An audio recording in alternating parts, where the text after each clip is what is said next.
Welcome to Buried Whisper, where real stories turn into unforgettable experiences. Here you'll find disturbing true tales, chilling encounters, and atmospheric narrations that stay with you long after the video ends. Every week, we bring you stories designed to make you think, wonder, and maybe even check over your shoulder at night. If you love mysterious, dark, and true scary stories, then you're in the right place. Make sure to subscribe and join our growing community, so you never miss the next story waiting in the dark. If you're listening to this, maybe you'll understand why I can't sleep anymore. I can't stand silence and I can't stand the night. I keep the TV running, the windows sealed, the fan buzzing even in winter, because when things go quiet, I hear them again. Those screams, the ones from Yosemite, and I know if I ever hear them in real life again, I won't come back. It started in the summer of 2018. My friends and I had planned a camping trip to Yosemite National Park. It was supposed to be a celebration. Nick had just gotten engaged. His fiancée Jenna was with us, and our old college buddy Marcus drove up from Fresno to meet us. I was the odd one out, still single, working retail back home in Modesto, kinda drifting. They were my only real anchor to anything resembling a life. I figured a weekend under the stars would remind me of who I used to be before the job and the bills and the slow rot of routine. We got a spot at the Lower Pines campground, not too far from the Merced River. If you've ever been, you know the way the granite cliffs catch the last light of the day, glowing gold before the whole valley sinks into this vast purple twilight. It feels bigger than the world itself, like the kind of place where nothing bad could possibly happen. Families were setting up tents, kids were roasting marshmallows, and the smell of pine needles mixed with wood smoke made everything feel calm, nostalgic, safe. The first night was perfect. We drank cheap beer, cooked hot dogs over the fire, and lay on our backs looking for shooting stars. Marcus kept talking about how Yosemite always made him feel small, like the trees and rocks carried secrets we weren't meant to know. Jenna teased him for being dramatic, but Nick nodded along, quiet like he always got when he was thinking too much. I remember falling asleep that night feeling completely at peace, like I was part of something bigger than myself. The second night is when everything changed. We'd hiked to Vernal Fall that afternoon, legs aching by the time we got back, so we turned in early. The campground was quiet, just the sound of crickets and the occasional pop of someone else's fire. I woke up sometime after midnight to use the bathroom. The stars were out, brighter than I'd ever seen, the cliffs looming like dark sentinels on all sides. I was halfway across the campground when I froze. There was a scream. At first I thought it was an animal. Mountain lions sometimes cry out in ways that sound human, high and eerie. But this was different. It sounded like a woman, shrill and desperate, echoing off the granite walls. My skin prickled all over. The sound came again, closer this time, and my first instinct was to run back to the tent. But I stood there listening. It wasn't just one voice. After the third cry, I heard another, overlapping like two women screaming at once. Then three. The sounds rose and fell together, carried by the wind, but too sharp, too human to be mistaken for anything else. The campground stayed silent. No one else stirred, no one else reacted. I felt insane, like I was the only one hearing it. When I finally made it back to the tent, Nick was awake, sitting up. He whispered, "Did you hear that?" I nodded, and we both stared at the nylon walls like kids hiding under a blanket. Jenna mumbled in her sleep, turning over, and Marcus didn't stir at all. The screams faded after a while, leaving only silence. I didn't sleep again that night. The next morning I tried to laugh it off. Probably animals, I told myself. Foxes, coyotes, something like that. But Nick looked pale, unsettled. He didn't eat breakfast, just sipped his coffee and kept glancing at the tree line. When I pressed him, he finally admitted he hadn't just heard screams. He'd thought he saw someone too. A figure moving between the trees, tall and thin, gone before he could focus on it. He didn't want to say it in front of Jenna, didn't want to scare her, but he swore it wasn't just his imagination. That day dragged. We tried hiking again, but Nick kept turning back, checking behind us, and Jenna got frustrated. Marcus shrugged it off, saying we'd freaked ourselves out in the dark. By the time we got back to camp, the tension was thick enough to choke on. Nobody said it out loud, but we were all waiting for nightfall. It didn't take long. As soon as the fire burned low and the campground settled into quiet, the screams came again. Louder. Closer. This time, Everyone heard them. Marcus sat bolt upright, whispering, "What the hell is that?" Jenna clutched Nick's arm so tight her knuckles went white. I wanted to believe it was animals, but the longer it went on, the less possible that seemed. These weren't random cries. They were words. We couldn't make them out, not clearly, but there was rhythm, cadence, like voices calling across the valley in some language we didn't understand. Then the smell hit. It was faint at first, like damp earth and rot. Then it thickened, sour and metallic, filling our noses until Jenna gagged and pulled her sweatshirt over her face. The air felt heavier, colder, and the screams didn't echo anymore. They were right outside our tent. Nick grabbed the flashlight, unzipping the flap before any of us could stop him. He shone it into the trees, the beam trembling in his hand. Nothing, just the dense black of the forest. Then the light caught something pale between the trunks. A face, or what looked like one. Hollow eyes, mouth open too wide, skin stretched tight as paper. It vanished when the beam swung back, but we all saw it. I swear to God, we all saw it. That was the breaking point. We packed in silence at dawn, hands shaking, stuffing gear into the car without looking at each other. No one spoke until we were out of the valley, civilization returning in the form of gas stations and traffic lights. Even then, no one knew what to say. We told ourselves we'd had a bad trip, that stress and exhaustion had gotten the better of us. But deep down, we knew. A week later, Marcus stopped answering calls. 2 months later, Jenna broke off the engagement. Nick and I still talk sometimes, but only about safe topics, sports, work, weather. We've never once mentioned Yosemite again. I wish I could say it ended there, but it didn't. Some nights, when everything's quiet, I hear them again. Faint at first, just a thread of sound slipping through the dark. The same desperate voices calling from somewhere far away, growing louder the longer I listen. And with them comes that smell. Faint but undeniable, seeping into my room no matter how tightly I seal it. Damp earth, rot, blood. If you're listening to this, maybe you'll understand why I can't sleep anymore. Maybe you'll believe me when I say there are places in this world that keep secrets no one should hear. If you ever camp in Yosemite and you hear screams in the night, don't look, don't listen. Just leave, because if you hear them once, they never let you go. If you're listening to this, maybe you'll understand why I can't sleep anymore. Every time I close my eyes, I see the firelight flickering against his face. It's not what I saw that night that haunts me. It's what I didn't see, what my mind keeps trying to fill in. And if you've ever camped in the California wilderness, you'll know there are stretches of land where you're just too far from anyone to call for help. That's where it happened. It was late September 2 years ago. I'd driven up with my best friend Adam to Big Basin Redwood State Park, about an hour and a half south of San Francisco. The air smelled of wet bark and pine needles, sharp and clean, and the trails were empty that time of year. We wanted a weekend to disconnect, no phones, no work, just campfires and silence. Adam was the kind of guy who thrived on that. He worked construction, had hands like knotted rope, and always laughed louder than he needed to. He carried a flask in his jacket and quoted old movies at random. He was the one who talked me into the trip, said I was rotting behind a desk and needed to remember what air smelled like without exhaust fumes. We got to the campsite just before sundown. It was one of those designated clearings with a fire ring, a picnic table scarred by years of knives carving initials, and enough space for 2 tents. We only brought one, a big Coleman that could fit 4 if you crammed in tight. We set up while the sky drained from orange to black, our headlamps catching the mist rising off the forest floor. The woods there are ancient, towering redwoods that make you feel like a bug scuttling under a cathedral ceiling. By the time we had the fire going, night had fallen thick and absolute. If you've never been out there, you don't realize how dark it gets. City dark is different. There's always some light bleeding in. But in those woods, once the moon hides behind the trees, it's like the whole world just ceases outside the circle of your fire. The shadows don't just sit still. They lean in. We drank cheap beer and talked until past midnight. Adam kept tossing sticks into the flames like he couldn't stand to see the fire die even a little. Around 1, we finally decided to crash. We zipped ourselves into the tent, rolled into our sleeping bags.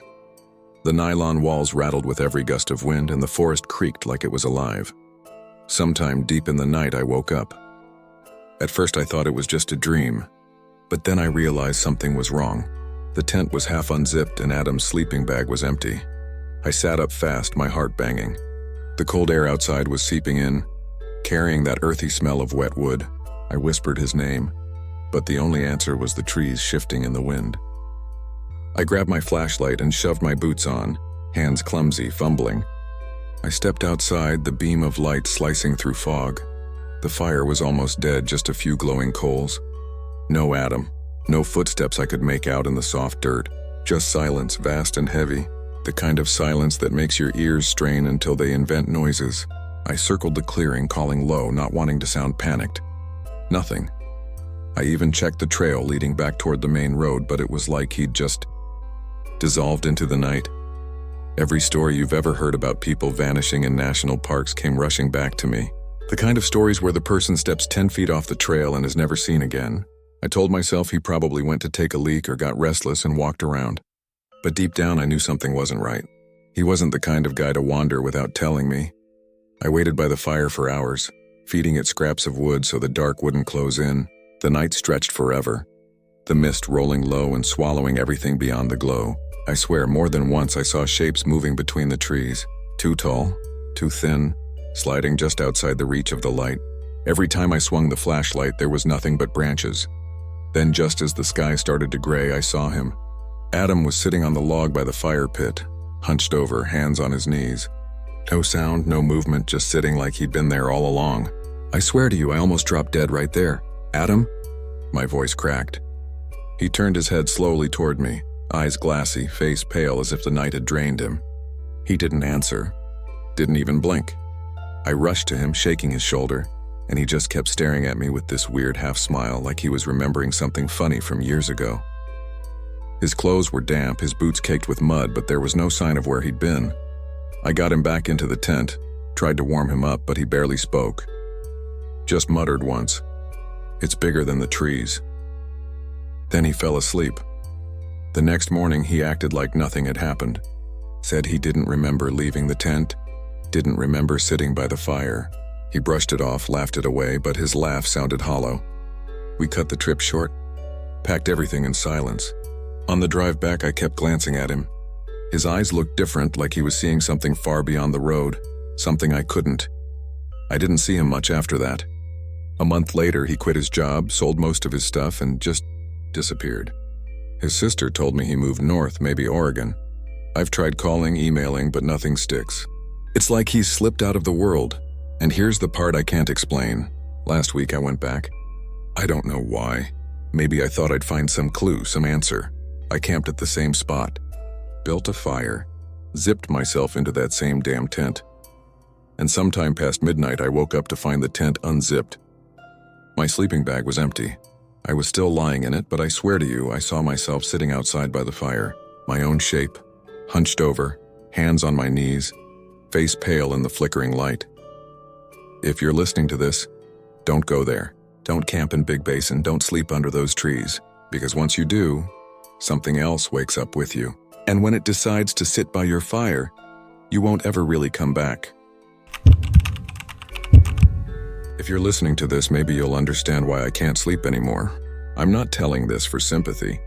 I'm telling it because someone needs to hear it. Someone needs to know what waits by the water at Big Bear Lake. It started years ago, back in the summer after my junior year of high school. I was 17, caught in that in-between place where you're old enough to want freedom but still young enough to think you're invincible. My friends and I used to spend every weekend together, trying to wring the last drops of childhood out before adulthood slammed the door shut. There were 4 of us that night. Me, Tyler, Jess, and Mason. Tyler was the ringleader, always pushing us into dumb stunts and trouble, the kind of guy who could talk a cop out of a ticket with a smile. Jess was quieter, more grounded. She had this habit of fiddling with her bracelets when she was nervous. Mason was the funny one, never serious about anything, always making jokes even when they weren't appropriate. Big Bear Lake was only about a 2-hour drive from where we lived in Riverside. And Tyler's uncle had this old Ford Bronco he let us borrow. The plan was simple. Camp for the night, drink the cheap beer Mason had swiped from his older brother, and crash under the stars. We didn't tell our parents the truth, of course. We said we were staying at Jess's cousin's place. The drive up the mountain was the kind that makes your stomach twist. Narrow roads with hairpin turns, the headlights barely cutting through the pine dark air. By the time we got to the lake, the sky had gone navy blue, the surface of the water black and still like a sheet of glass stretching into nothing. The air smelled like resin and cold stone. We found a little clearing not far from the shore, set up our cheap pop-up tents, and got a fire going. For the first couple hours, it was everything we wanted it to be. Mason was cracking open beers. Tyler was telling some story about hooking up with a girl from another school. Jess was laughing at him in that way where you couldn't tell if she thought he was full of shit or if she liked the attention. I remember leaning back on the log we'd dragged over and staring up at the sky. The stars looked fake, too many of them, like someone had shaken glitter over a sheet of black velvet. It was Jess who first pointed it out. She frowned, tilting her head like she was listening to something. "Did you hear that?" We all stopped. The fire cracked, the crickets sang, and from the lake came the faintest ripple of sound. Not a splash, not the wind. It was softer, thinner. Like what? Mason asked, his grin lopsided. "Someone calling," Jess whispered. Tyler laughed and tossed a pine cone into the fire. "There's nobody out there, relax," but a couple minutes later I heard it too, my name. At first I thought it was just Tyler messing with me. He loved pulling crap like that, but he was sitting across from me, sipping his beer, not even looking at me. It was faint, like a voice carried on the water. The sound seemed to come from the middle of the lake, stretched thin and far, but still sharp enough that I couldn't mistake it. Someone whispered my name. I tried to laugh it off. Maybe an echo, maybe the booze. But when I glanced at Jess, her face was pale, the bracelets on her wrist jangling as she twisted them. We heard it again, this time clearer. Mason dropped his beer, swearing. "That's not funny." Nobody answered. The voice wasn't any of us. Tyler stood up, squinting toward the water. Probably kids on the other side of the lake. "Sound carries. You're all freaking out over nothing." But here's the thing, there was no one else. We hadn't passed another car on the way in, no other campers nearby. The place was empty. The fire burned lower as the night went on. The whispers came back, not just saying our names anymore, but other things. Small, broken sentences that slipped into the air when we least expected it. "Come closer. Don't leave. It's cold." By midnight, Jess wanted to pack up and go, but Tyler refused. He hated backing down, hated admitting fear. "It's just wind or some shit. You're all acting like babies." Mason tried to laugh, but his voice cracked. I couldn't shake the feeling that the voice wasn't drifting randomly. It knew us, it knew our names, our rhythms, our breaths. Around 1 a.m, Mason disappeared. We didn't notice right away. He'd gone to take a leak and we figured he was stumbling around drunk. But after 10, then 20 minutes, Jess started panicking. He should have been back by now. We grabbed flashlights and called his name, moving through the trees, the beams cutting slices into the dark. No answer. Only the lake, black and silent, waiting. That's when Jess screamed. She was pointing at the water. Out there, maybe 50 feet from shore, something was standing. At first I thought it was Mason, but it wasn't. It was too tall, its shoulders wrong, like they were stretched out of place. Its head tilted back the way a person would if they were about to dive, but it never moved. The beam of my flashlight hit it, and for half a second I saw skin, gray and slick, like a drowned body left too long in the water. And then it was gone. Just the lake again, rippling slightly. Tyler cursed under his breath, grabbed Jess's arm, and started pulling her back toward the tents. But I couldn't move. I kept staring at the water, sure I could still see a shape just below the surface. We never found Mason. Not that night. Not ever. The sheriff's office searched the lake, dragged it for days. No body, no clothes, nothing. His parents cried on the news. They looked at us with hollow eyes when we said we didn't know what happened. I don't know what to believe anymore. Maybe it pulled him under. Maybe it whispered him out there and he went willingly. It's been years, but I still hear it sometimes. Not just at Big Bear. Even when I'm home. Lying in bed, I'll catch it faintly. My name. Drifting through the silence, calling me back to the water. If you're listening to this, don't go near Big Bear Lake at night. Don't stand too close to the shore. And if you hear your name, don't answer. Because once it knows you, it never lets go. If you're listening to this, maybe you'll understand why I can't sleep anymore. I've tried to tell myself it wasn't real, that I imagined it, but the memories come back clearer each night. I keep waking up with the smell of pine in my nose, the crunch of damp earth under my boots, and the sense that something is watching me from just beyond the tree line. This happened last summer near Crescent City in Northern California, deep in the heart of the Redwood National and State Parks. My best friend Daniel and I thought we were being smart by going early in June, before the real wave of tourists arrived. We wanted space, quiet, the kind of silence only an old forest can give you. Daniel had just quit his job at a shipping warehouse, and I'd been working remotely for months, glued to my laptop. We both needed to breathe to get out. Daniel was the kind of guy who never seemed to sit still. He had this way of drumming his fingers against anything: steering wheel, tent poles, the table at a diner. He used to joke that silence gave him hives. He was taller than me, broad-shouldered, but always carrying this restless energy. I'd known him since high school, so when he suggested camping near Crescent City, it felt natural. He'd been obsessed with the idea of standing under the tallest trees in the world. We set up camp off one of the side trails, away from the main road. The campground itself wasn't anything special, just a flat clearing where someone had left fire rings made of stacked rocks. Our tent faced a slope, and beyond it the trees rose like pillars in some enormous green cathedral. The air smelled sharp and resinous, and when the wind shifted, you could hear the forest groan as if the trunks themselves were alive. The first 2 days were perfect. We hiked, cooked ramen over a fire, and argued over which trail had the better views. Daniel always carried his little notebook where he sketched rough outlines of trees. He wasn't an artist, but he had this thing about remembering shapes. "It's not about how they look," he said once, tapping his pencil. "It's about how they lean, how they line up. That's what sticks in your head." The nights were quiet, though. Too quiet. I'd camped before. Usually you hear owls or raccoons, maybe a distant coyote. Here it was silence, thick and oppressive. Even Daniel noticed. One night he muttered while stirring the fire, "It feels like we're being tolerated. Like the woods could spit us out if they wanted." On the third evening, we took the longer trail toward Damnation Creek. The name alone was enough to get us curious. We wanted to catch the last bit of light on the ocean before heading back to camp. The hike down was easy. Switchbacks weaving through massive trees, the canopy so thick you barely saw the sky. By the time we reached the bottom, fog was rolling in. The ocean roared against the cliffs, drowning out our voices. We didn't stay long. It was colder than we expected, and we hadn't brought jackets.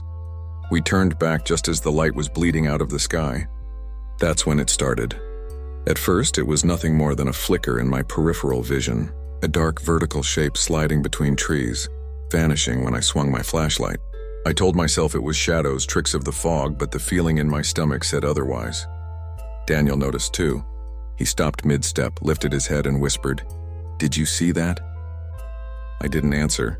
We kept moving, faster this time. The trail was damp, the soil sucking at our boots. Every time I turned my head, I caught it again. Tall, impossibly thin, slipping between the trunks like it knew the forest better than we ever could. No sound, no crunch of leaves, just presence. "Don't look," Daniel said finally. His voice had this cracked edge, like he was trying to convince himself more than me. If you don't look, it's not there. But I couldn't help it. Every instinct screamed at me to check my surroundings, to see if we were actually being followed. Each time the beam of my flashlight cut across bark, moss, and fog, nothing. Then the light would swing past a tree and I'd swear I saw something withdraw behind it. Just a beat too late. We reached the ridge before camp when Daniel froze. He had the notebook in his hand, though I didn't notice him pull it out.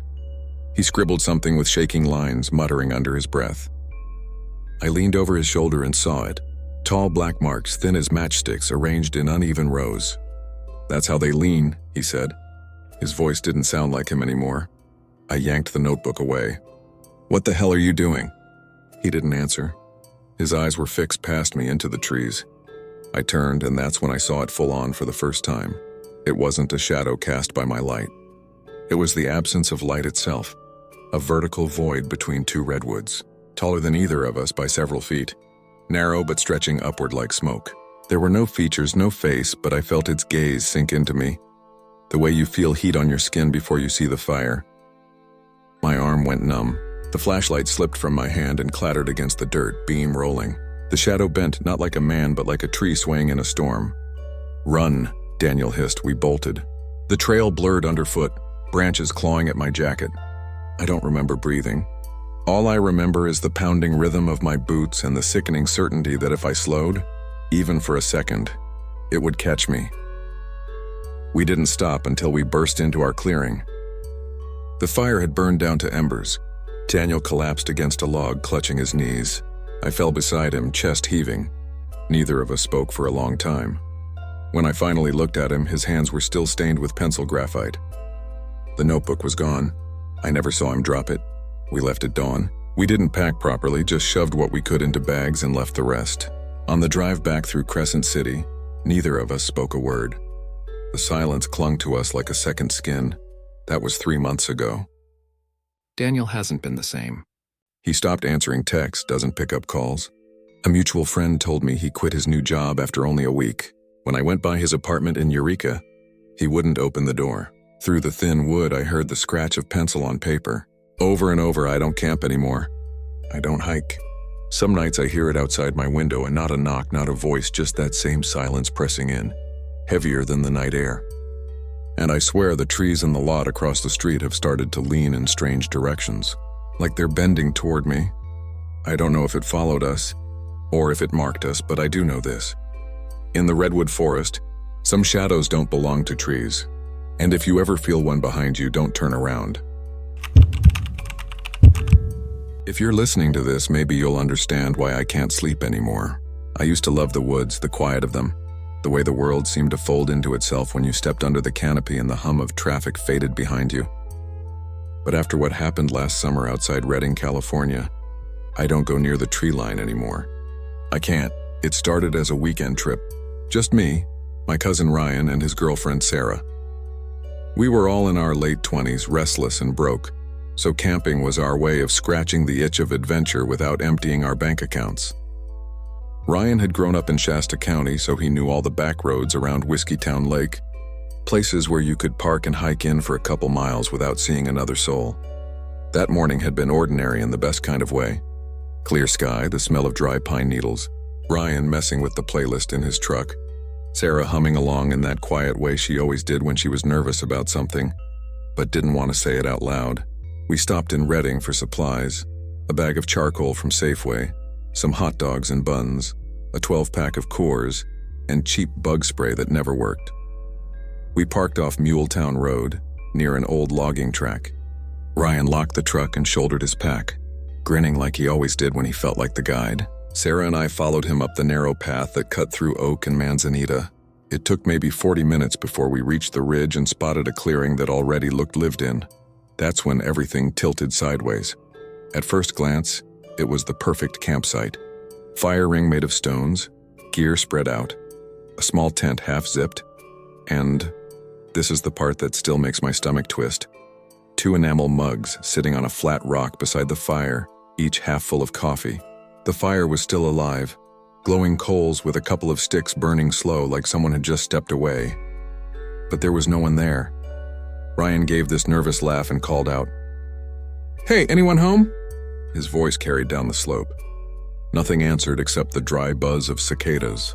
Sarah shifted closer to me. Maybe they went hiking? Without putting the fire out, I asked. Without packing up any of this? There was food too. A skillet sitting right on the fire ring with scrambled eggs crusting at the edges. A pack of bacon half empty on a cooler.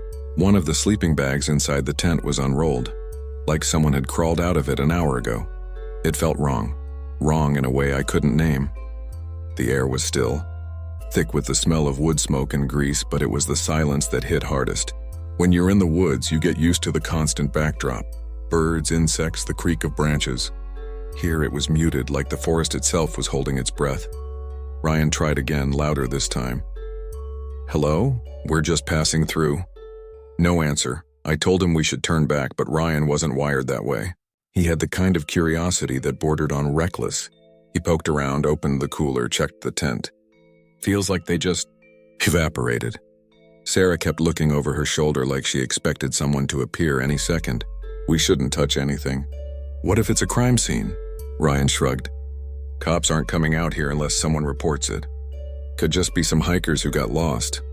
Lost without their boots? I pointed at a pair of hiking shoes sitting beside the tent. Mud still clung to the soles. Ryan didn't have an answer. We ended up setting our packs down anyway, mostly because Sarah needed to sit and drink some water. Ryan busied himself trying to figure out the campsite like it was a puzzle. He counted plates, checked the sleeping bags. 2 bags, 2 mugs. Just 2 people. He guessed a couple. I hated the way the place felt, like we were trespassing in a dream someone hadn't finished. We should have left then. I know that. But we didn't. The first strange sign came later that afternoon. I'd gone a few yards into the trees to take a leak. While I was standing there, I thought I heard someone walking. Not behind me, but parallel. Just out of sight. Slow footsteps crunching pine needles. I zipped up and called out, thinking maybe it was Ryan or Sarah. But when I stepped back into the clearing, they were both sitting by the fire ring, arguing softly about whether we should stay the night. That's when I noticed the mugs. Earlier, they'd been half full. Now one of them was empty. I told myself I was imagining it, that maybe the heat from the fire had evaporated it. But coffee doesn't just disappear in an hour. I didn't mention it. We stayed anyway because Ryan won the argument. He always did. We pitched our own tent a few yards from the abandoned one and tried to convince ourselves it was fine. Sarah clung to Ryan's side like a shadow, and even though he acted casual, I could see the edge in his smile. Night came fast in the woods. By 9, it was black between the trees, just our fire holding the dark back. We roasted hot dogs, drank beers, tried to pretend everything was normal. I caught myself staring at the other tent too often, its half-zipped door like a mouth stuck open. Around midnight, the sounds came. It started with rustling, like someone circling just beyond the tree line. Ryan grabbed the flashlight and swept it across the brush, but the light caught nothing. The sound stopped whenever we looked for it. Then came the voices, not loud, just a murmur, like a couple talking under their breath. It drifted from the direction of the abandoned tent, soft enough that I couldn't make out words, but sharp enough to know it wasn't the wind. Sarah whispered, "Tell me you hear that."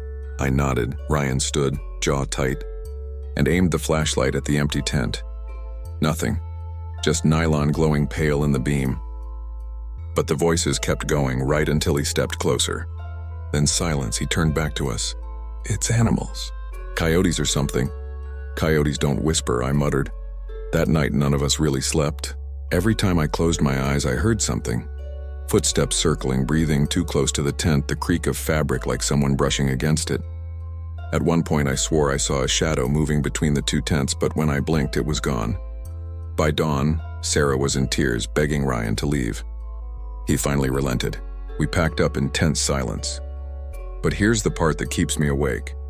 When we walked past the abandoned fire ring one last time, both mugs were full again, steam curling in the cool morning air. We didn't touch them. We didn't say a word. We just left. I never saw Ryan or Sarah after that. 2 weeks later, their names were in the Reading Search and Rescue Bulletin. Missing hikers, last seen heading toward Whiskeytown. I told the police everything about the campsite, the mugs, the voices. They gave me polite smiles, took notes, but I could see it in their eyes. They didn't believe me. Sometimes when I close my eyes, I still hear that low murmur, like a couple whispering just out of reach. And I know deep down that Ryan and Sarah didn't just vanish. They joined whoever was already out there. And if you're ever near Muletown Road, if you see a thin trail leading into the pines, don't follow it. If you stumble across a fire still burning, food left half-cooked, mugs waiting on the rocks, don't stop. Don't even look too long, because they're still there, waiting for company. If you're listening to this, maybe you'll understand why I don't camp anymore. Why I won't set foot in Joshua Tree again, not even to drive through on the way to Arizona. People who've been there talk about the desert like it's holy, a place of healing, silence, and stars. But for me, it's where I learned that silence can turn into something worse than noise, something you can't explain away. It happened last spring. My girlfriend Emily and I had been talking about escaping Los Angeles for months.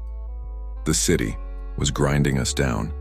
Her long hours as a nurse at Cedars-Sinai, my endless nights editing music videos for clients who thought I was some kind of machine. We barely saw each other except in the gray light before dawn.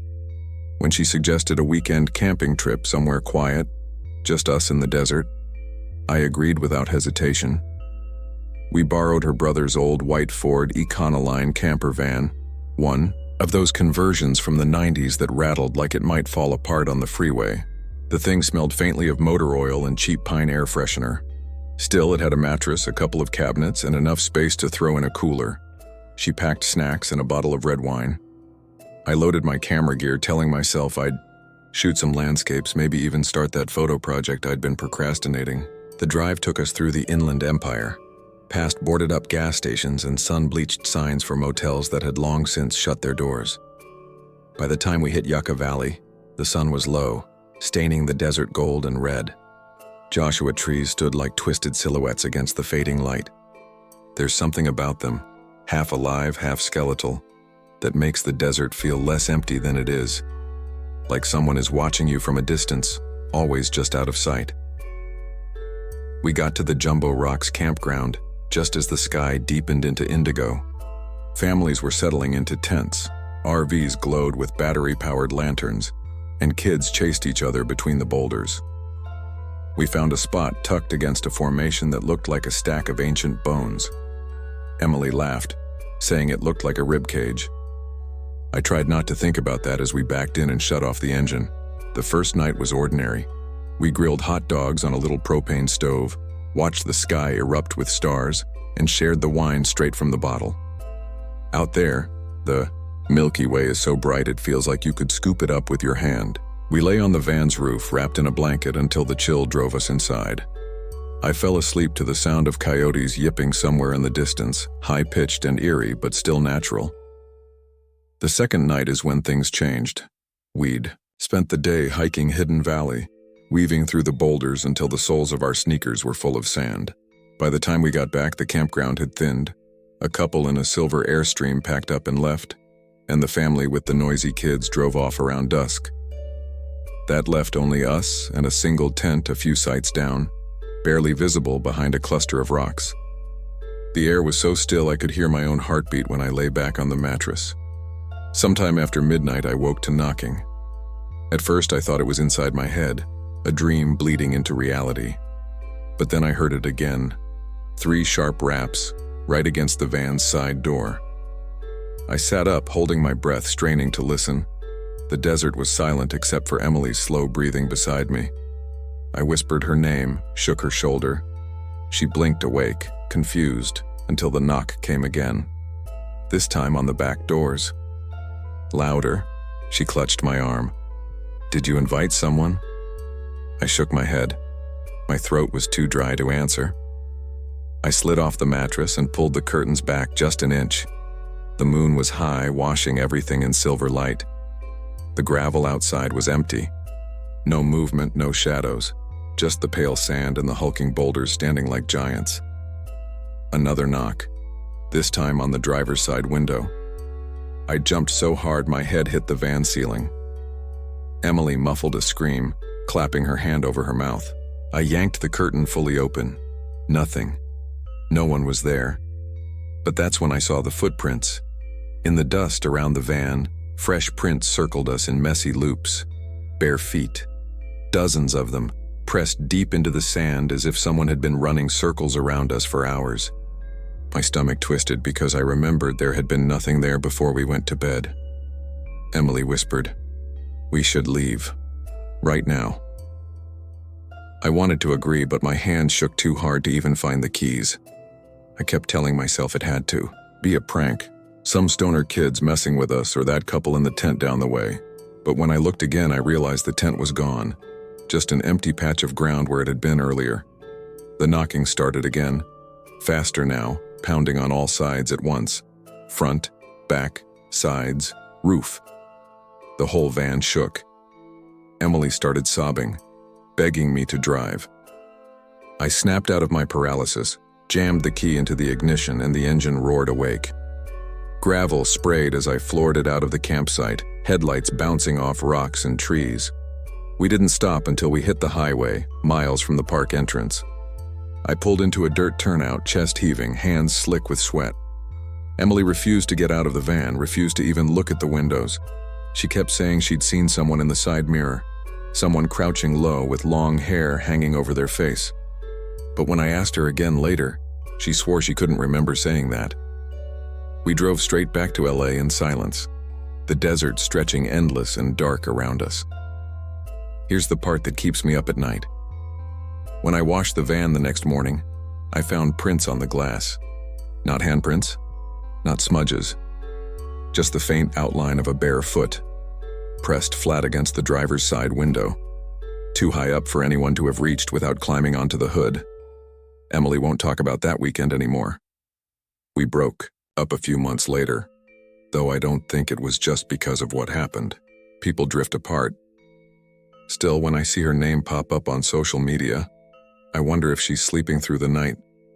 As for me, I can't. Every time there's a knock at my door, even if it's just the UPS guy, my stomach clenches like I'm back in that van. And if you're planning to camp at Joshua Tree, do yourself a favor. Don't open the door when you hear knocking. Because sometimes there's nothing there, and sometimes that's the worst part. If you're listening to this, maybe you'll understand why I can't sleep anymore. I've told myself over and over it was just some sick trick of the forest, some predator that got too close, but the truth is, what happened to me out there in Sequoia National Park doesn't fit into anything I can explain. I think about it every night when the house is quiet and the walls creak. I hear it again, the slow, heavy breathing that pressed against my tent walls, and I wonder if it really stayed behind in those mountains. Or if it followed me home. I grew up in Fresno, California, not far from Sequoia. Camping was something my dad used to force on us as kids. The kind of family bonding where everyone's supposed to smile while pretending they aren't freezing their asses off in the woods. After he died, I avoided the park for years. But last summer, my girlfriend Melissa convinced me to go. She loved the outdoors, loved the smell of pine and the kind of star-filled night sky you never see in the city. I gave in because I loved her, and because I thought maybe revisiting that park would feel like connecting to my dad again. We left early in the morning, the sun already scorching the Central Valley as we drove up Highway 99 before cutting east. I remember the way the air changed as we climbed, thick smog giving way to cool mountain wind scented with resin and damp earth. Melissa had the window down, her hair whipping around, humming along to Fleetwood Mac. She was always humming, always turning silence into music. By the time we passed 3 Rivers and the entrance station, I almost believed it would be a perfect trip. We set up camp in Lodgepole, not far from the Kauai River. It was late afternoon by then, shadows stretching long through the trees. Families were scattered in nearby sites, the smell of charcoal grills and bug spray thick in the air. Kids rode bikes in lazy circles. A couple from Oregon set up a tent 2 spots over and gave us a friendly wave. It felt normal, safe, like every other camping trip you see in some brochure. But that first night, something felt off. We cooked hot dogs on a little propane stove, drank cheap beer, and tried to ignore how cold it got once the sun went down. I remember lying in the tent, Melissa's head on my chest, listening to the rustle of branches. At first it was ordinary forest sounds, wind, the occasional snap of a twig, a raccoon rummaging through leaves. But sometime after midnight I woke up to something else. Breathing. Not ours. Not the shallow, soft rhythm of someone asleep. This was deeper, slower, heavier. Like something with lungs the size of barrels was just outside the nylon wall. I held my breath, straining to listen. It was steady, patient, pulling in air, then letting it out in a low, almost wet exhale. I thought maybe it was a bear. My dad always warned us about black bears. Don't keep food in the tent, use the bear boxes, clap if you hear them. But this breathing wasn't moving.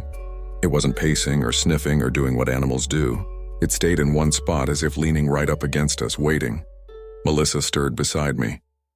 I pressed a hand over her mouth before she could speak. Her eyes widened. She heard it too. We lay there frozen, while that sound went on and on. Minutes stretched into what felt like hours. Eventually it stopped, replaced by a silence so absolute I wondered if I'd imagined it. By morning I convinced myself it really had been a bear. Until I saw the cooler. It was sitting outside just a few feet from the picnic table, deep white claw marks scoring across the lid. But they weren't like any bear scratch I'd ever seen in pictures. They were too long, too clean, too high up. The lid had been gouged at a height taller than me. 6 feet, maybe more. Melissa touched the grooves with trembling fingers. That wasn't a raccoon, she whispered. We should have left right then. Packed up, driven down the mountain, and never looked back. But people are stupid when they're trying not to admit they're scared. I told her we'd just been careless, left something out. Maybe attracted a big bear. We spent the day hiking the Congress Trail, pretending everything was fine. The towering sequoias, centuries old, should have been awe-inspiring, but I couldn't stop thinking about the marks in that plastic. Every shadow between the trunks looked too deep. Every creak of branches overhead sounded like a warning. That night we locked the cooler in the bear box, double-checked every zipper, and tried to laugh at ourselves. But around 2 a.m., it came back. The breathing started again, heavier this time, circling the tent. You could feel the weight of its steps in the ground. The nylon walls swayed as if brushed by something massive. At one point, the zipper rattled just slightly, as though tested by fingers. Melissa clutched my arm so tightly her nails dug in. Neither of us spoke. Neither of us moved. Then came the smell. Not the musky, earthy scent of a wild animal. This was foul, like wet copper and rotting meat. It seeped into the tent fabric, into my lungs, until I felt like I was drowning in it. I thought I heard something whispered under the breathing. Low, guttural syllables, almost words, but not quite human. When the sun rose, we unzipped the tent flap with shaking hands. The ground around us was marked in strange prints. Too big to be a man's, too long to be a bear's. They looked almost human, but stretched, as though someone had dragged each toe through the dirt. We didn't wait for breakfast. We packed everything, barely speaking, and loaded it into the car. Melissa kept glancing over her shoulder like she expected something to be standing there. The Oregon couple from 2 sites over caught us as we were leaving. "Heading out early?" the guy asked, cheerful, sipping coffee. He looked so normal, so oblivious. "Yeah," I muttered. "Did you hear anything last night?" He shook his head. "Just the river. Slept like a rock." Melissa and I looked at each other. Whatever had been outside our tent, no one else heard it. Or no one else survived hearing it. We drove down the mountain in silence, through the twisting roads and past the groves that should have been beautiful, but now felt suffocating. I kept checking the rearview mirror, convinced something was following. That was months ago. I haven't been back to Sequoia since, but sometimes late at night I hear it again. The slow, patient breathing just beyond the walls of my bedroom. The smell creeps in too, faint but unmistakable. Melissa doesn't stay over anymore. She says I've changed, that I jump at every noise, that my eyes are always fixed on the dark corners of the room. Maybe it's all in my head. Maybe we were just 2 idiots who let the forest get under our skin. But when I wake at 3 a.m., heart pounding, and hear that low exhale outside my window, I know better. If you're planning a trip to Sequoia, don't camp near lodgepole. Don't ignore the claw marks. And if you ever wake to heavy breathing pressed against thin fabric, don't wait for the morning. Run. Because whatever's out there, it doesn't just stay in the woods. It finds you again. If you're listening to this, maybe you'll understand why I can't sleep anymore. Why the night feels heavier than it should. Why the sound of wind in the trees makes me sick to my stomach. I've been carrying this story for years and it's eating me alive. I know I shouldn't be sharing it, but someone needs to know what I saw in Angeles National Forest. Because if she's still out there, she's not done. I grew up in Pasadena, California, about 20 minutes from the mountains. My dad used to take me up the Angeles Crest Highway when I was a kid, winding through the pines and ridges that seem to stretch forever. It's beautiful, but it's the kind of beauty that hides teeth. Forest fires, sudden storms, and the fact that people vanish up there every year and are never found. You see their faces on flyers at gas stations near La Cañada, or in grocery stores along Foothill Boulevard. People call it bad luck. I think it's something else. The summer this happened, I was 22.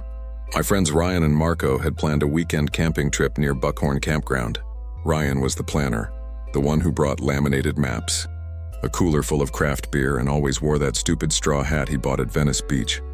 Marco was quieter, the kind of guy who'd rather sit by the fire sketching than hike, but he went along because he hated being left out. And me, I was somewhere in between, old enough to know better, young enough to think nothing bad could actually happen to us. We left on a Friday afternoon. The air smelled like hot asphalt and sagebrush as we climbed the highway, traffic thinning the higher we went. The campground was crowded, but Ryan had heard about a quieter site if you walked half a mile down an old trail near Cooper Canyon. No amenities, no bathrooms, just a flat clearing surrounded by fir trees. Real camping, he said, slapping me on the back as if that made it a good idea. By sunset, we'd pitched our tents, cracked open beers, and were laughing around the fire like we didn't have a care in the world. The night was warm, crickets buzzing, the smell of wood smoke curling up into the dark. I remember feeling like we were tucked into some forgotten pocket of the world. No cell service, no headlights from the highway, just us and the trees. The first strange thing happened not long after midnight. Marco had gone to take a leak, and when he came back, his face was pale. I thought he was drunk, but he sat down hard and wouldn't meet our eyes. "There was someone out there," he whispered. Ryan laughed, said, "Probably a deer." But Marco shook his head. "No, a woman, standing between the trees." Ryan grinned, leaning in. "What, like a ghost?" Marco didn't laugh. "She was barefoot, dressed in white, just watching." We teased him for a while, but I couldn't shake the way his hands trembled as he lit another cigarette. He wasn't the type to scare easy. Around 2 a.m, I woke up to the sound of footsteps outside my tent. Slow, deliberate, like someone barefoot on pine needles. At first I thought it was Ryan stumbling back from the woods, but then I heard his snoring through the fabric wall. Marco too. The footsteps stopped right next to me. I held my breath, every nerve in my body screaming. I swear I could feel the ground shift slightly, like someone was standing there. Then nothing. No footsteps leaving, no rustle in the brush. Just silence. The next morning I tried to tell Ryan what I'd heard, but he just rolled his eyes. "Man, you're letting Marco's ghost story get to you." Marco didn't say a word. He just stared into his coffee, dark circles under his eyes. We hiked that day, up toward the canyon. The sun was brutal and the air smelled like sun-baked dust and pine sap. Ryan kept making jokes, but Marco barely spoke. He kept glancing over his shoulder, sketchbook tucked under his arm. When we got back to camp, he showed me what he'd drawn. A tall, thin woman, hair hanging down her shoulders, her dress clinging like wet paper. The face was wrong, though, smudged, like he couldn't get it down right. That night, things got worse. It was just past midnight when I woke to Marco whispering my name. His flashlight beam cut across my tent, shaking. "She's back," he hissed. I crawled out, the air cold against my skin. Ryan stumbled out too, annoyed, but when I saw where Marco was pointing, my stomach turned to stone. She was standing just beyond the firelight, pale, barefoot. A long white dress that seemed to float even though there was no wind. Her face was tilted, too far to one side, like her neck had been broken, and she was staring straight at us. Ryan laughed nervously. "Okay, who the hell are you? You lost?" But she didn't answer. She didn't move. She just stood there, eyes fixed on us. Then she stepped forward and the fire flared higher, like someone had thrown gasoline on it. I swear I heard whispering, faint and sharp, crawling through the trees. Marco dropped his flashlight. Ryan cursed and grabbed a stick from the fire, holding it out like a torch. "Back off! I'm warning you." His voice cracked. She took another step and Ryan stumbled back. That's when I noticed her feet. They weren't touching the ground. I grabbed Marco's arm, dragging him toward the tents. "Get your stuff, we're leaving." But Ryan wouldn't move. He stood frozen, the firelight painting his face orange, his straw hat fallen into the dirt. "Ryan!" I shouted. That broke him loose. We grabbed our packs, half our gear left behind, and bolted into the dark. The trail was almost impossible to follow, branches clawing at our clothes, rocks tripping us. Behind us, I could hear the crunch of footsteps, too many, like more than one person was chasing. I didn't dare look back. By some miracle, we made it to the car, breath ragged, hearts pounding. We drove down the highway like bats out of hell, headlights carving through the night. Nobody spoke until Pasadena's lights spread out below us like a promise of safety. But it didn't end there. Ryan was never the same after that night. He stopped joking, stopped drinking. He moved out of his apartment in Highland Park and back in with his parents. Said he couldn't sleep without all the lights on. A year later, I got a call from his mom. He'd been found dead in his room. No sign of struggle, no drugs in his system, just gone. They said his face looked twisted, like he'd died terrified. Marco drifted too. I tried to keep in touch, but he never answered my calls. Last I heard, he'd gone missing after hiking alone near Big Bear. His car was found at the trailhead, keys still in the ignition. They never found his body, and me? I wake up most nights with the sound of footsteps outside my window. I've moved twice, changed jobs, tried to drink it away, but it doesn't matter. Some nights I swear I see her reflection in the glass, pale and tilted, waiting. If you ever camp in Angeles National Forest, and you see a woman in white standing barefoot at the edge of your firelight, don't look at her face. Don't follow her into the trees. And for God's sake, don't stay the night. Because she's still there. And she's waiting. If you're listening to this, maybe you'll understand why I can't sleep anymore. Maybe you'll believe me when I say the woods don't always follow the same rules we do. What I saw that night out in Northern California wasn't a dream, wasn't a hallucination, and it sure as hell wasn't some trick of the wind. I've tried telling myself every possible excuse for what happened, but none of them hold. Because I saw it with my own eyes, and I can still smell the smoke when I wake up at night. It started as a normal camping trip. Me, my girlfriend Alyssa, and my two closest friends from college, Marcus and Jen, drove out from Sacramento up toward Shasta Trinity National Forest. It was early fall, one of those weeks where the air was already crisp at night, but the days were still warm enough to feel like summer. The forest up there doesn't feel like the crowded California you see on TV. It feels endless. Rolling mountains, pines stretching as far as you can see, rivers cutting through the valleys like veins of glass. We were all in our late 20s, still clinging to that sense that we had time to waste, that life was going to keep giving us moments like this.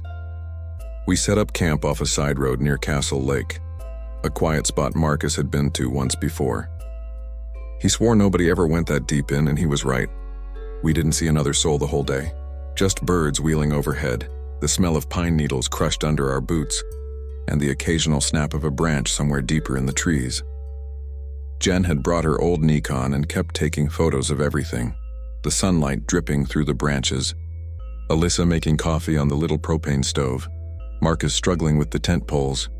That was just how Jen was. She believed memories weren't real unless you had proof. Marcus was the opposite. He liked silence, the kind that makes you feel small in a good way. He spent half the afternoon wandering away from us, hands in his pockets, muttering that the trees here didn't sound like other trees. Alyssa was the balance between us, always joking, always humming under her breath. She had this way of making you forget the silence was even there. That night we built a fire. Nothing fancy, just a ring of rocks Marcus set up, some dry branches we gathered, and a few pieces of firewood Jen had packed in the trunk. By 10, the flames were strong, the smoke curling up into the cold sky where you could actually see the Milky Way. We roasted marshmallows, passed around a flask, laughed at nothing. It was simple, stupid, perfect. When we finally crawled into the tents around midnight, I poured half a bottle of water over the fire, just like I'd always been taught. Watched the flames gutter out, waited until all that was left were blackened logs and faint orange embers that looked ready to die. I remember Alyssa joking, "Make sure it's out, Smokey the Bear." I kicked a little dirt over the ring, nodded, and zipped the tent shut. I woke up around 3. Not because of a noise, not because of cold, just something. Like when your brain yanks you out of a dream for no reason. My mouth was dry, my head heavy from the whiskey, but my eyes went straight to the tent wall glowing faint orange. At first I thought the moon was rising. Then I smelled smoke. I unzipped the flap. The fire was back. Not embers. Not coals flaring up. The logs we'd burned down to nothing were stacked again. Tall, flames curling off them like we'd never touched them. It wasn't possible. The dirt I'd scattered was gone. The stones hot to the touch, and the fire crackled like it had been burning all night. Alyssa stirred behind me. "Why'd you light it again?" My stomach dropped. I didn't. We both crawled out, shivering in the night air. The fire threw shadows across the trees, long and twitching. Marcus and Jen came out too, blinking, confused. "Who the hell?" Marcus started, but then trailed off. There weren't any footprints. The ground around the pit was smooth except for ours from the day before. No broken twigs, no sign of anyone. Jen nervously, "Maybe the embers caught again?" "No," I said. I'd poured water until the logs hissed. They'd been black, dead. These weren't those same logs. These were whole, fresh pieces of wood. We stood there in silence, watching the flames. They sounded wrong. That's the only way I can put it. Fire has a rhythm, a crackle, a pop, the occasional hiss. This fire whispered. The wood shifted without breaking, the flames moving in a way that almost felt deliberate, like they were aware of us. Marcus grabbed the water jug and dumped the rest over it. Steam rose, the flames sputtered. For a second I thought it was done. Then the fire flared back stronger, taller, almost angry. Alyssa gasped. "That's not possible." Jen started taking pictures, her hands shaking so badly the shutter clicked 3 times. Marcus cursed under his breath, then grabbed a long branch and tried scattering the wood. The flames clung to it like tar. He threw it into the dirt, but even there it burned, the flames eating at nothing but air. That was when I heard it, a voice. Not from the trees, not from any of us. From the fire. It wasn't words, not exactly, but something close, low, guttural, threading in and out of the crackling. Like it was imitating us, like it had been listening. Alyssa pulled on my arm. We need to go. And for once, Marcus didn't argue. We grabbed our stuff without folding it, stuffing tents and sleeping bags into the trunk any way they'd fit. The fire roared behind us, heat prickling the back of my neck even as we climbed into the car. When Marcus turned the key, the headlights washed over the campsite. For one split second, I swear I saw something sitting by the fire. A shape hunched low, head cocked like it was listening. Then the car lurched forward, tires spitting gravel, and it was gone. We didn't stop until we hit the highway. Nobody spoke. The only sound was the engine straining and Jen's camera clicking as she scrolled through the shots she'd taken. She whispered something then, so faint I almost missed it. They're not the same pictures. We pulled over near a gas station, under the fluorescent buzz of the lights. Jen handed me the camera. My stomach turned cold. The pictures weren't of us standing around the fire. They were of the fire itself. But in every frame, the flames bent, twisted until they made shapes. Faces, dozens of them straining upward, mouths open in silent screams. I don't remember the drive home. I don't remember what we said to each other. What I do remember is that when we got back to Sacramento, Jen deleted the photos. She couldn't look at them again. Alyssa refused to camp after that. Marcus, he stopped talking to all of us within the year. Moved to Oregon, no forwarding address. As for me, I haven't set foot in a forest since, and every time I close my eyes, I see that fire. I hear the way it whispered. I know what you're thinking, that maybe it was stress or a dream or something in the whiskey. I've told myself all of that too, but none of it explains why the smell of smoke still clings to my clothes when I wake up, or why 3 nights ago at 3:07 a.m., I looked out my apartment window and saw a faint orange glow flickering in the alley. I live on the 4th floor. There's no fireplace, no trash burn, nothing. Just brick walls and concrete. But the glow danced alive like it was waiting. And when I leaned closer, I swear I heard it again. The whisper, calling me back. If you're listening to this, maybe you'll understand why I can't sleep anymore. I wish I could tell myself it was all a trick of the woods, some paranoid dream. But I know what I saw, and I know what followed me back. It started on a camping trip near Mount Shasta in Northern California. For those who don't know, Shasta is this massive, snow-capped peak that looks like it doesn't belong in California at all. White, sharp, towering above pine forests and empty highways. People around there treat it like a magnet for strange things. You'll hear about UFOs, cults, even lost civilizations living inside the mountain. I never bought into any of that. For me, it was just a spot to escape the city and breathe clean air for a while. There were 4 of us. Me, my girlfriend Emily, my buddy Travis, and his girlfriend Sarah. We were all in our 20s. Half stressed from jobs and half broke. But Travis had this old green Tacoma and a decent tent setup, so camping was our budget vacation. Emily had been pushing me to unplug more, and I figured a weekend away from screens wouldn't kill me. We drove up from Redding, winding along tree-lined roads until the mountains swallowed the horizon. The air up there is colder than you expect, sharper too, like it carries the memory of winter even in late summer. We parked at a pull-off along a service road where Travis swore no rangers would bother us. It wasn't an official campground, more like a clearing you'd only find if you knew where to look. That was his thing, avoiding crowds. The first night was perfect. We set up our tent, grilled some hot dogs on a rusty little camping stove, drank cheap beer until the sky turned purple, then black, and the stars came out in a way you don't see anywhere near town. You could actually hear silence up there, broken only by wind in the trees. It felt like the world had rolled back 50 years. But even that first night I felt it, the weight of the woods. It's hard to explain if you haven't camped far from people. Cities hum with life. The forest hums with absence. You look into the tree line and you swear something's looking back. Emily noticed me staring out past the fire. She nudged me. "You're thinking about work, aren't you?" I shook my head. "Just listening. To what?" "That's the thing, nothing." She laughed, but when I turned, I could see she didn't think it was funny either. The first strange thing happened the second morning. Travis woke us early, stomping around the campsite. He'd gone to relieve himself in the trees and swore he saw footprints nearby. Bare feet, no shoes, pressed deep into the dirt. Sarah rolled her eyes, called him dramatic, but when I walked over I saw them too. Not huge, not small, just wrong. Too long in the toes, too flat. The ground was still damp from morning dew, and whatever had left those prints had passed through not long before sunrise.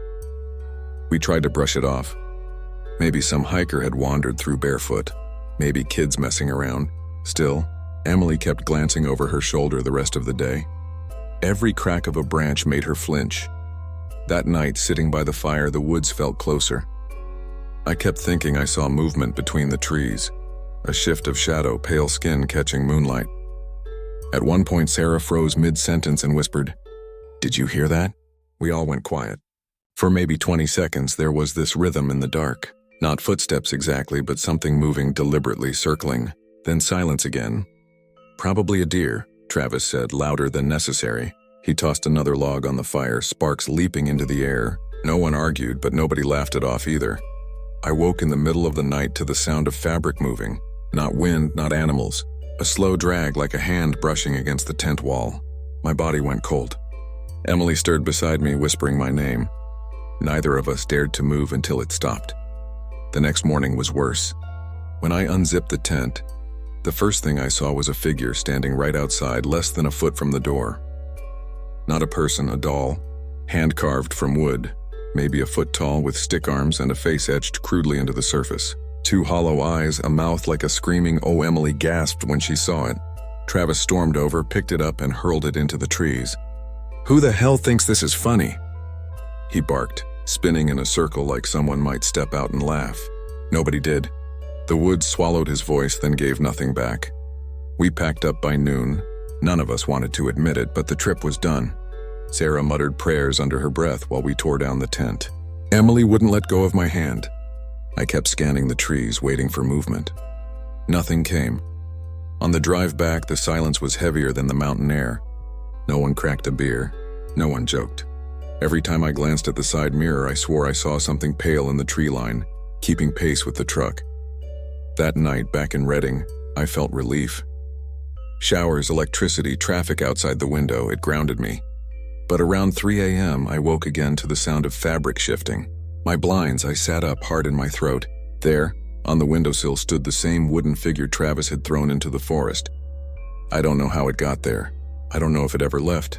If you're listening to this, maybe you'll understand why I don't go camping anymore. Why I moved apartments twice in the last year. Why I keep all my curtains closed. Because sometimes I wake in the middle of the night and I swear I can hear it.